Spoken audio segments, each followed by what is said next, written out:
This is Fantasy Football Picks and Bets presented by Prize Picks Week 12, rankings update, full NFL injury report, DraftKings ownership, and of course, the Prize Picks for the week. Remember to smash the like button for the episode and subscribe to Mayo Media Network and get yourself in on the newsletter. It's down in the description right now, and it will have the cheat sheet of both the rankings and the injury report, and they will get updated at 11:35 a.m. Eastern time on Sunday, so you can just check back now, you can check back then. That way you don't have to go do all the research yourself. I will have it done for you because things will change between now and when the inactives and actives come out, especially in some of the late games. But I really want to hammer down on the props to kick things off. Once again, if you go to prizepicks.com and use code MMN, you will get a deposit bonus of up to $100, meaning you deposit $100, you get an extra $100. So you have $200 to play on the fantasy props on prizepicks.com. The two that I am going with this week are the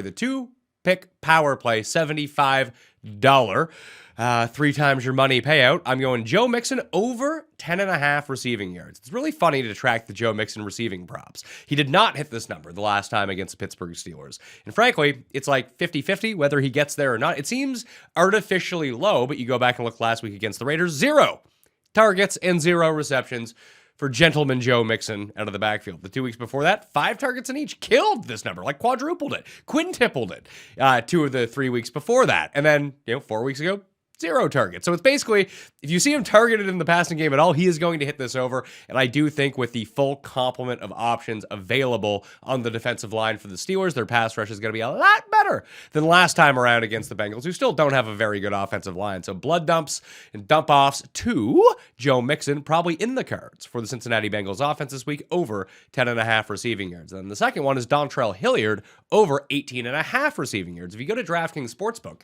right now, Hilliard's receiving prop is over 21.5. Cowards nowhere across the industry will release a receptions prop for Dontrell Hilliard. I'm guessing it's going to come in at like 3.5 or 4. I still like the over on that. Jeremy McNichols is out for this game. No Julio Jones. No A.J. Brown. Donta Foreman, I don't think he can catch. Adrian Peterson, cut by the team. It is Hilliard and Donta Foreman in the backfield as 7-point underdogs against the Patriots with a good run defense. Guess what the plays are going to be? Dump offs to Dontrell Hilliard. 18.5 on Prize Picks. You're already getting 3 yards of value. I bet you by the time Sunday morning rolls around, that 21.5 at DraftKings Sportsbook, probably up to 22.5, maybe even up to 24, 25.5, because that's going to be a very popular over this week. The best number you're going to find is at prizepicks.com. So go check that out right now. Code MMN to get your deposit bonus of up to $100.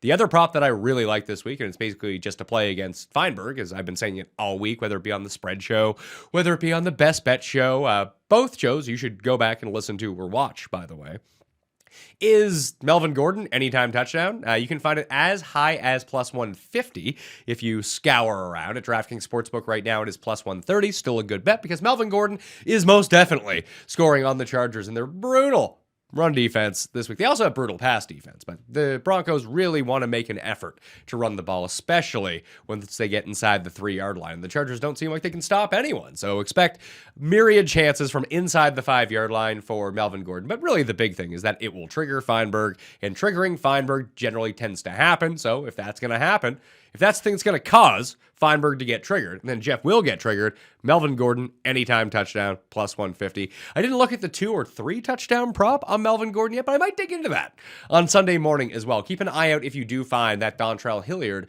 over-under receptions. I did actually want to play Ty Johnson on Prize Picks as well. I believe his over-under for receiving yardage was 17.5. Could be off on that one. I do worry with Zach Wilson starting for the Jets that maybe he doesn't have the same game plan as Mike White or Joe Flacco from what we've seen. What was just high utilization of running backs in the receiving game out of the backfield. That was very specific to those other two. With Zach Wilson so far this year, we really haven't seen it a ton. Maybe there's an offensive philosophy shift, and that's just a part of their offense. Now, I'll probably still play the over on that, but I'm a bit wishy-washy and squishy on it because maybe Zach Wilson just wants to bomb it down the field the entire game instead of taking the very easy dump-off pass to Ty Johnson, who should see an exceptional amount of run this week because Michael Carter obviously out for this game.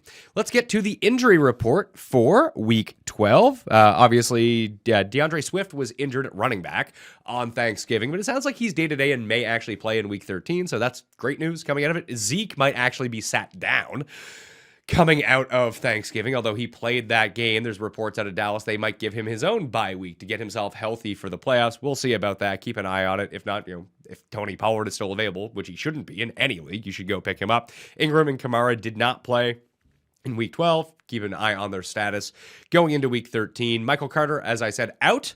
That's going to be 2 to 3 weeks. Jordan Howard out for this game as well. Kareem Hunt likely in for Sunday Night Football, making his return along with Nick Chubb. Jack Conklin back on the offensive line. The Browns, well, they're getting in desperation mode. They need this win against the Baltimore Ravens. So even if Kareem Hunt is not exactly 100%, he is getting back on the field to give them that sort of dynamic 1-2 punch that they have sorely been missing.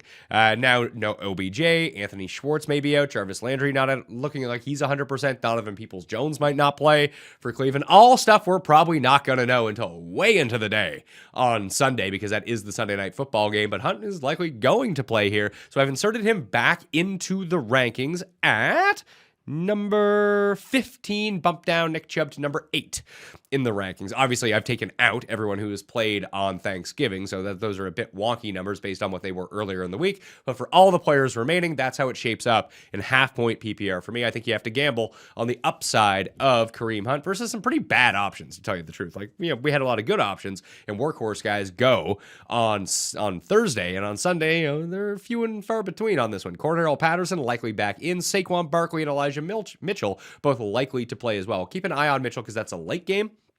So if he is inactive, because JaMychal Hasty has already been ruled out, then it's Jeff Wilson time again. And Jeff Wilson and A.J. Dillon could shape up to be the two rebound spot players that you want to have, both in your lineups and DraftKings lineup this week if the other guy is deemed inactive. Because I always say that because Aaron Jones now looks like he has a shot to play this week. And it's going to be endlessly frustrating, whether it be DraftKings or whether it be your season-long lineup, because you rushed out, you saved A.J. Dillon, boom, he's a top 10 play this week. Not so fast. Aaron Jones has been getting in limited practices. He was supposed to miss at least 2 weeks. This would be 1 week, and now he's back. I'm not buying it. I'm calling shenanigans on this one. He might end up going, and I could be completely wrong.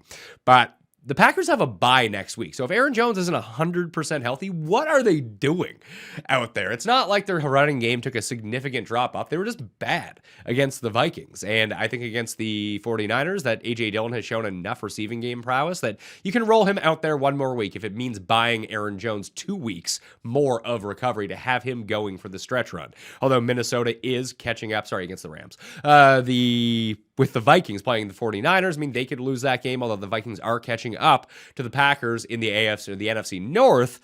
The Packers are still on track to make the playoffs here. If it's all about the 1 seed for them, chances are they're probably not going to get it. They're better off having a well-rested, healthy Aaron Jones for the stretch run and the playoff run here. So I'm not exactly buying that he's going to be back. It creates a great leverage point on DraftKings if you want to utilize the late swap this week, because not only is A.J. Dillon down in price from a week ago when he was by far the highest owned guy, he didn't bust at running back last week, but he wasn't great at running back last week either. So it's really keeping people off of him now with this news that Aaron Jones might come back. It's going to kill his ownership even more. So A.J. Dillon is a great late swap. And listen, all you need to do is leave $100 on the table and use Darrell Henderson in your lineup. Once it comes out that Aaron Jones is inactive, if that's what happens, all of a sudden you just swap Darrell Henderson out for A.J. Dillon and boom, you're off to the races. Darrell Henderson also a good play and way too cheap and under-owned this week too. You just play those two guys if Aaron Jones is out, if you really wanted to. Damian Harris and Ramondre Stevenson, both questionable against the Tennessee Titans. So they're an early game. Keep an eye on them to see if one of them is a healthy scratch, or not a healthy scratch, but a late scratch when the inactives come around. Again, I will update the cheat sheet in the newsletter on Sunday morning, I'll update it at like 11:40 a.m. Eastern time because the news comes out at 11:35 a.m. Eastern time. Phillip Lindsay was cut by the Texans, signed by the Dolphins. Chase Edmonds still on injured reserve. We'll see what happens to him coming out of the bye week. And those are the running back injuries. Wide receiver injuries this week. At wide receiver, A.J. Brown is out. Julio Jones is out. Adrian Peterson is cut. So how this now shapes up is Nick Westbrook-Ikhine fills in for Julio or for A.J. Brown. This is what we have seen. Des Fitzpatrick is going to now fill in for Marcus Johnson, who was filling in for Julio Jones.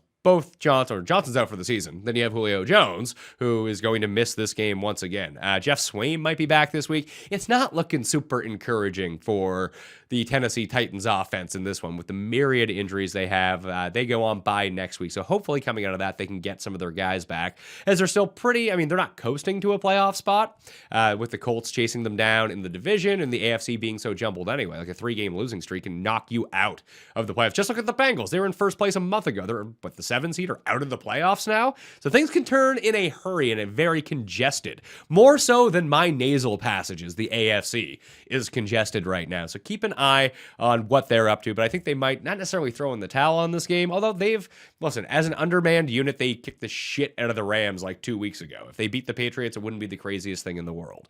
I don't expect that to happen, but hey, crazier things have happened. And everyone is just kind of on the jock of the Patriots right now. And everyone is betting the Patriots -7. If that goes up to like 8 or 8.5, people are still betting the Patriots this week. And it might end up being a good bet based on the futility that this offense kind of seems like they have right now. But it could be Chester Rogers in this offense. You probably don't want to do much with it. But Fitzpatrick is $3,200 on DraftKings. And we always talk about, hey, Bill Belichick likes the narrative, at least. It's not actually true, but he likes to take out your best option. Well, what if a team has no best option? What does Bill Belichick do then? Is the defense all of a sudden, they're out there. They're going to get impregnated with this awful Tennessee offense, and it's just going to be a shit show. Who knows what's going to happen? Sterling Shepard and Kadarius Toney are both out for the New York Giants, as is Kyle Rudolph. So you're going to have Evan Ingram, Kenny Golladay, and maybe John Ross. He is questionable to play. Kenny Galladay is actually a good play here, just based on everything that's happened. Slayer may or may not go for the Eagles. It's not going to feel good playing Kenny Golladay, but he's like legit the only guy that they have who is somewhat capable besides Evan Ingram, who sucks, and that's going to be an issue. And Evan Ingram is going to be super highly owned on DraftKings this week, too. It's kind of weird. It's not weird. It actually makes a lot of logical sense, except for the fact that you remember that Evan Ingram is terrible, although the Eagles have given up the most fantasy points to tight ends any team in football. So that's another reason people are just kind of getting on Evan Ingram right now. I have him when we get to the ownership projections, top 3 at tight end on the main slate this week. But Galladay shaping up to be a really nice play. It's not going to be pretty. It's not going to be fun, but he should get there through attrition. I like him even more if Darius Slay is an inactive when the actives and inactives end up coming out. Antonio Brown is out. And actually, Jamie, listen, if John Ross plays, you can play John Ross too. He's like the min on DraftKings. We know it's deep shot or nothing from him, but he might be out there for like 98% of the snaps. Nice situation to be in. Antonio Brown out. Anthony Schwartz out already for the Cleveland Browns. Donovan Peoples-Jones is a game-time decision, but he has been practicing in a limited capacity all week, so he might end up going. Jarvis Landry is iffy with a knee injury. He'll probably tough his way through it, but don't expect him to be at 100% in this one. Will Fuller, Devontae Parker, both out. Calvin Ridley likely out once again. We'll see if he ever ends up coming back this season. It's tough to say. Marquise Brown is likely back for the Baltimore Ravens. Nico Collins popped up with a hip injury on Friday for the Houston Texans. He's now questionable. Also questionable, Corey Davis, Ray McLeod, Curtis Samuel, who's probably on a pitch count, whether he plays or not, Alan Lazard, Donovan Peoples-Jones, then tracking the injuries from last week and Thursday. DeAndre Hopkins should be back after the bye week for the Arizona Cardinals. CeeDee Lamb and Allen Robinson and Amari Cooper all did not play on Thanksgiving. Cooper and Lamb should both be back for week 13. And on Thursday, that's Thursday night, though, so we'll see with them. And Allen Robinson with that hamstring injury, we just don't know at this point what's going on with him. The rest of the positions, Zach Wilson is going to get the start because Joe Flacco was around Mike White, who caught COVID, so they're both out for the week. Not sure whether, Mike White, I believe, tested positive for COVID. I don't think that Flacco did, but where he is unvaccinated, he's in like the 10-day protocol just straight up for being unvaccinated. 2 negative tests will not get him out of it. So those guys are both out this week. Thrusting Zoomer Zach and his Tide Pod eating ways back into the starting lineup for the New York Jets. Lamar Jackson appears like he will start for the Baltimore Ravens this week. Great news for Lamar. Kyler Murray should be back after the bye week. Justin Fields has cracked ribs. Not sure whether or not he's going to play moving forward. We saw Tua with this injury earlier in the year and had to be placed on injured reserve. So I would not expect Justin Fields to be back. And if the Bears are actually thinking about making a playoff run, If you look at like EPA per play for the Bears offense, Andy Dalton actually has the 3 highest EPA per play games at quarterback this season for the Bears.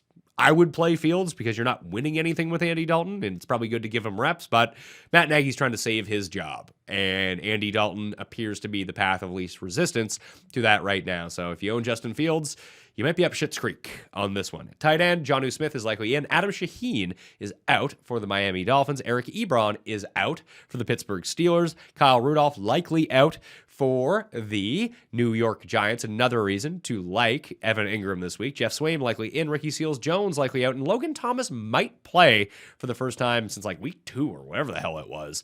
He, like Curtis Samuel, might be on a pitch count for the Washington football team this week. I would not roll him out into my lineups or anything. I want to wait and see with Logan Thomas before anything else. Check out the Pat Mayo Experience feed if you're listening to Pat Mayo Experience right now. Leave a 5-star review on Apple Podcasts, something nice with your Twitter handle or email address, and you're in a draw for one of $300 giveaways. Straight cash, homie, $100. Just leave that audio review on the Pat Mayo Experience podcast on Apple Podcasts. Help us out. I'll be running through some DraftKings picks over there as well in a very quick fashion. You can check those up on Mayo Media Network as well. But the chalk report for this week, the most highest owned players at each position on DraftKings. At running back, McCaffrey, Jonathan Taylor, and Miles Sanders.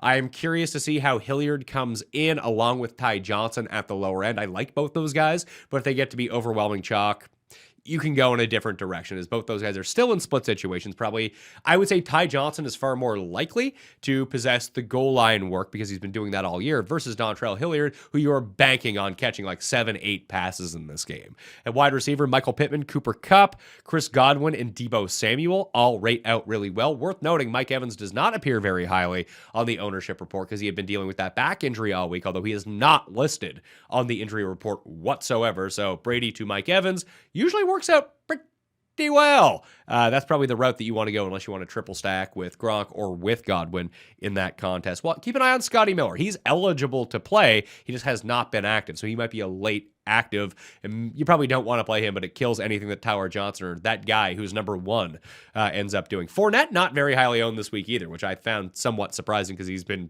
really good every single week. And a guy who's so involved in the receiving game, you can play with Brady if you want to, honestly. That can be a part of your stack. Tight end, Kittle and Ingram are the two projecting over 10% right now. We get so few slates. I mean, Kansas City plays a ton of primetime games, so with them on bye, and with 3 games on Thursday as well, it's thin at tight end this week. Thin, just like that guy's dick from Deuce Bigelow. It's like a Twizzler. It's not small. It's just thin. It's a problem at tight end. Quarterbacks, Brady, Newton, and Jalen Hurts. Defense, the Texans look like the overwhelming chalk. I too like the Texans. It is an easy flip. You can just use the Jets on the other side of the ball if you really want to, as they make just as much sense as the Texans this week. And the Carolina Panthers probably going to be the second most, but it's really the Texans and everyone else this week on the main slate in terms of ownership at defense. Once again, hit up the cheat sheet in the newsletter. That's all down in the description. Pat Mayo Experience Listeners League link, almost full. That's down in the description. Smash the like, rate and review the show for that giveaway. I think that's going to do it for me. I hope you all had a terrific holiday. Be safe the rest of the weekend and enjoy yourself. Win some cash at football. I'll see you next time.